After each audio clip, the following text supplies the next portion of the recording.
On 9/11, I was in New York City. I grew up in New York City. I lived there my whole life.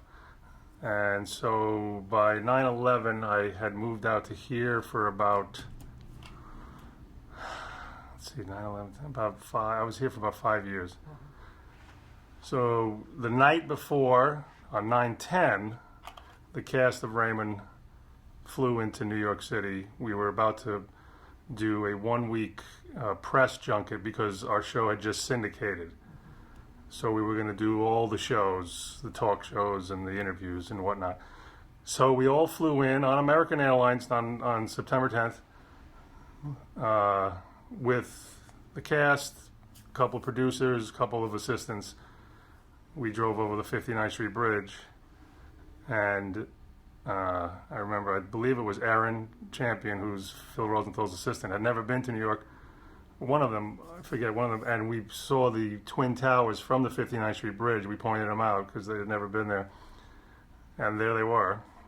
And the morning of 9/11, we were all scheduled to do little things, but all of us were going to be at the Rosie O'Donnell show.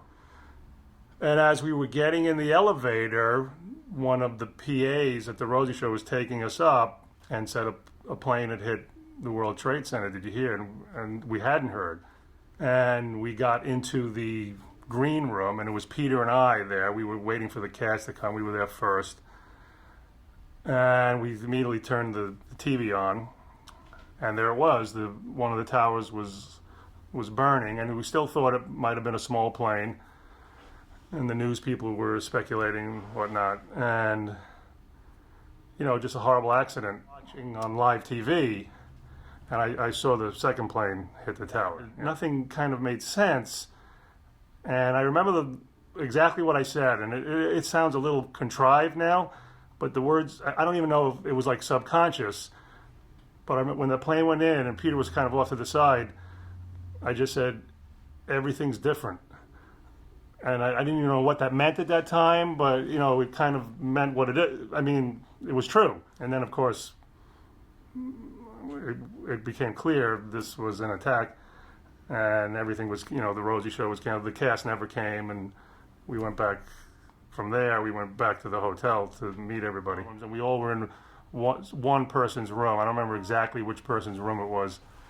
And we were just watching we had the TVs on, we were watching, and we were dumbfounded. We were calling, my wife and kids were back home. And then we sat there and we watched the television, and until eventually the first tower fell. And I remember thinking, because people were frightened, there was a couple girls that had never been to New York, a couple of the women who had never been to New York were upset and were breaking down a little, and then the building fell. And I think it was then where I started looking at the TV. Actually, it's actually when the second, then it was just chaos and watching, and then the second building fell, and I remember sitting there thinking, I almost had a panic attack because I was thinking, this can't be real. This must be a dream, but I feel so awake, and that doesn't make sense. And watching and listening, and then the rumors came that the rumors that the Empire State Building or the George Washington Bridge was loaded, and one of the young assistants actually broke down and started crying, and we decided, let's get out of the hotel room. This is hours now later. Let's just walk around. It'll be good for us just to walk around. We went into Central Park, and all we could think of was, let's just walk through the park, and we walked, and there were people huddled around radios. It was a very weird sight. It almost looked like it was from the 1940s, whatever. And everybody, no one kind of spoke. Everyone had a look on their face, and we were just walking, and just trying to calm people down in our group. And again, this is hours later, and then we saw a gentleman walking towards us who was just covered in soot from head to toe. He looked like a dust cloud, with a briefcase, in a suit and tie. He just barely make out the suit and tie, and his face was covered. And we just stopped him and said, where were you? And he said he was kind of like on the block or a block away when the building fell, and he got under a car, and he just got swallowed with the debris, the dust and the debris. And he just stayed there for a while till it settled, and he couldn't really see. And he just told us a story of how he wasn't in the building. He didn't work in the building. He was just, I guess he worked in an adjoining building or whatever, and he was just caught there. And he didn't know what to do. He lived in Staten Island. He obviously couldn't get over there. Everything, all the crossways and the roadways were closed. And his wife was in Staten Island, and he was just walking aimlessly. He walked from downtown to 59th Street. And we happened to have an extra room. We had a block of rooms for everybody, the whole contingency of the party, and there was one room that was empty, and so we just said, look, you know what? We got a room for you. You want to go and shower? And he was my size. He was my height, and I had an extra pair of jeans. I gave him a pair of jeans and a T-shirt, and he stayed with us. We went out to eat that night to get something to eat, and he stayed with us, and we took in this guy who was, kind of at ground zero. And the next morning, that's it. He left. We parted ways, but it was something at least. My whole thing is, I'm a New Yorker, and I lived there my whole life, and then I moved to LA for my job, and I was there. And to come in the night before this, to me, it's a odd coincidence, but I felt there